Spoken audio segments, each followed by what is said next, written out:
Operation सिंदूर और उसके बाद भारत की जवाबी कार्रवाई, हर मोर्चे पर शिकस्त खाने के बाद भी पाकिस्तानी सेना प्रमुख असीम मुनीर बाज नहीं आ रहा है।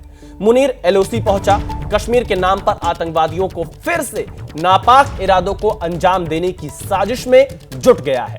बकरीद पर एलओसी पहुंचकर असीम ने कश्मीर राग छेड़ा है। एलओसी पर चौकियों का दौरा किया।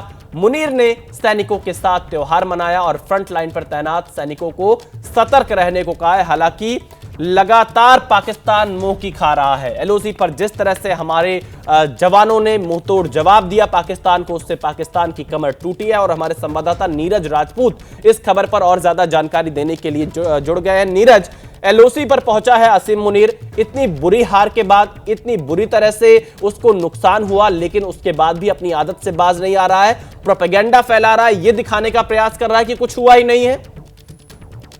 बिल्कुल विशाल, बिल्कुल ठीक कहा आपने। असीम मुनीर ने पहली बार दौरा किया है। ऑपरेशन सिंदूर में जिस तरह की शिकस्त मिली थी, उसके बाद अपने सैनिकों का हौसला बढ़ाने के लिए असीम मुनीर एलओसी के फॉरवर्ड एरिया में यानी कि अभी चौकी पर पहुंचा था।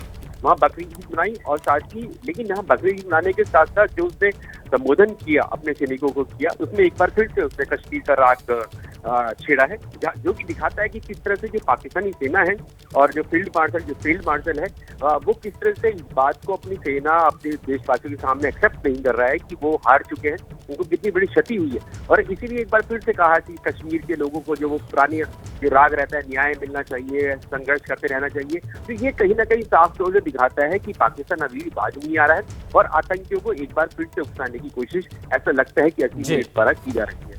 बहुत शुक्रिया नीरज राजपूत पूरी जानकारी देने के लिए। तो देखिए, एलओसी पर पहुंचा है हार के बाद असीम मुनीर।